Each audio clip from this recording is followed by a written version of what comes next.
Bonjour, je m'appelle Johan, voilà, donc j'ai j'ai 41 ans et je suis reconnu pour schizophrénie. Et donc voilà, je voulais faire part de mon témoignage par rapport à cette maladie qui est pas simple à gérer. Il y a des coups de stress, voilà, il y a de la paranoïa aussi. Bon, faut dire que pour récapituler, voilà, j'étais un ancien fumeur de cannabis. Et alors ça va pas à tout le monde, hein. Je dis qu'il y a des gens à qui ça va bien, ils arrivent à faire toutes sortes d'activités, tout ça avec ça. Mais moi, ça me va pas spécialement bien. Enfin, au début, ça, je m'en rendais pas trop compte, quoi. J'avais la vingtaine d'années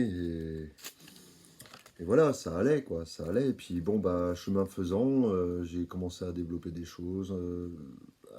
Voilà, avoir la paranoïa qui se crée de plus en plus. Et puis j'ai pris des coups, des coups. Je me suis auto-infligé des coups en fait parce que c'était dans ma tête. C'était dans ma tête. Et puis donc voilà. Après, j'ai vu un médecin à 30 ans, à partir de 30 ans, parce que là j'ai eu vraiment un gros pétage de câble. Et puis c'est à partir de ce moment-là que ça s'est décidé quoi. Que il a fallu attendre à peu près 6 mois, un an pour qu'ils mettent un nom sur la maladie que j'avais. Et puis moi, j'en savais rien. Au début, je suis allé voir une psychanalyste parce que je voulais pas de traitement. Je refusais tout traitement. Je voulais travailler, faire comme tout le monde. Je refusais aucun traitement. Et je sentais. Enfin, je refusais n'importe quel traitement. Moi, je voulais une manière douce. Je voulais. Oui, oui, il y avait un refus de traitement, quoi, c'est tout simplement. Et chemin faisant, la psychanalyste m'a dit, là, je vous mets en contact parce que là, je peux rien pour vous, je peux plus rien pour vous. Après quelques séances, elle me dit, je peux plus rien pour vous. Et là, elle m'a mis en contact avec un docteur. Donc, docteur psychiatre et psychanalyste, en fait. Et, euh, et là, et là, bah, là, voilà, hein, et il a fallu, j'ai été à l'hôpital et puis prise de traitement, ce que je refusais, donc ils l'ont joué fine hein, pour me faire prendre mon traitement, je ne vais pas résumer comment, mais bon, ils l'ont joué fine, et ils ont eu raison, parce que quelque part, il faut prendre son traitement quand on va en HP, parce qu'il faut aussi, c'est aussi pour protéger les autres, quoi, en fait. Et, et comment... donc après, bah, il y a eu, voilà, j'ai quand même continué à fumer, même si j'ai été reconnu, et là, déjà, le mélange antipsychotique avec le psychotique qu'est le cannabis, ça a vraiment pas été une mince affaire. Ça, je dormais pas. Je dormais plus, en fait. Et donc, voilà. Et s'en est suivi, comment dire, au boulot, bon, ça allait. J'ai rencontré quelques amis, tout ça. Le boulot, je me mettais à fond dans le boulot parce que je savais que si je vidais mon énergie, j'allais bien dormir, peut-être moins cogiter quelque part que si. Je pense que si j'avais un sommeil déjà plus léger, ou voire pas de sommeil du tout, ça cogite davantage. Je me sens euphorique, je dis n'importe quoi. Donc voilà, avec le traitement, c'était bien d'avoir un bon sommeil, euh, de pas fumer, mais ça je l'ai compris que plus tard parce que je me suis fait arrêter en 2016 pour cannabis au volant et là j'ai craqué, je me suis effondré quoi. À partir de ce moment-là, j'ai eu un électrochoc et puis j'ai stoppé toute relation avec le produit quoi. Donc voilà.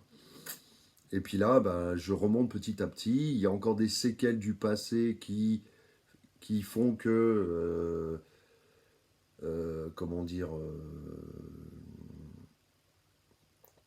comment dire ça, ouais, ouais, séquelles du passé qui sont comme des trucs récurrents. C'est-à-dire, on s'en débarrasse vraiment pas. Les petits traumatismes passés, ils nous reviennent en pleine gueule et ils nous font créer des automatismes. Euh, ouais, voilà, des automatismes mais bon, c'est comme ça, voilà. Maintenant, c'est pas simple, hein. Je suis désolé, je parle devant une vidéo, j'en sais strictement rien. Je me suis lancé comme ça, comme un gros débutant. J'ai un peu de bagou, ça je l'ai acquis au fil des années, j'ai un tout petit peu de bagou, mais par contre le fait d'avoir une vidéo devant la gueule, à se regarder, se filmer, c'est pas... voilà, il faut prendre l'habitude. Et donc voilà, et puis donc ça sera ma toute première de YouTube. On verra bien où ça tombera. J'en sais strictement rien, je balance une bouteille à la mer, c'est un peu ça. Et donc voilà, c'était pour parler de la maladie. Alors après, il y a un parcours, voilà. Quand j'analyse mon parcours d'enfant avec l'évolution à l'âge adulte, déjà l'enfant, on me disait en cinquième au collège que j'étais hors scolaire. Donc là, je me dis, oh, ma mère me raconte ça, je me dis, problème, 5 ans, je vais voir un psychiatre. Il y avait des soucis, j'étais un enfant hyperactif. Oh, je commence à me dire, là, ouais, ouais, quand ma mère me raconte ça, parce que je réalisais pas quand j'étais petit. Et là, je commence à me dire, ouais, c'est des trucs bizarres, quoi. Et le sport m'a beaucoup aidé parce que je suis un ancien nageur. Je suis un ancien nageur. La période de 15, 16 ans, j'ai nagé comme un dératé dans les bassins. J'étais déterminé, je voulais latter tout le monde et tout. Bon, c'était voilà, un but compétitif, quoi, c'est tout. J'étais un jeune qui était compétitif. Et puis du coup, j'ai mis énormément d'énergie là-dedans. Je pense que ça m'a beaucoup aidé pour bien digérer tout ce qui s'était passé dans l'enfance. Le sport m'a énormément aidé. Et d'ailleurs, il m'aide encore aujourd'hui. Parce que j'ai réussi à supprimer certains traitements, j'ai mis en place le sport. Enfin bon, voilà, il y a tout un bordel. Un sport tout simple, hein, c'est pas un sport de dératé comme je faisais quand j'étais plus jeune. Même si je ne suis pas forcément plus vieux, oui, voilà, il y en a qui disent je suis vieux à 40, il y en a qui disent je ne suis pas vieux à 40, bon voilà, bref. Mais bon, voilà. Et où je voulais en venir. Donc voilà, le sport m'a beaucoup aidé et puis voilà, j'ai mis en place des systèmes pour justement éviter le stress. Par exemple, s'il y a quelque chose que je peux vous dire, par exemple, c'est j'ai mon généraliste qui m'a donné une façon de gérer mon stress, j'ai mon psy qui m'a donné une autre façon de gérer mon stress. Donc voilà, les anxiétés, c'est par à-coup comme ça, des fois c'est violent. Tout va bien, et puis d'un seul coup, on ne sait pas pourquoi, il y a un stress qui monte, et voilà. Et donc voilà, c'est pas simple. C'est pas simple.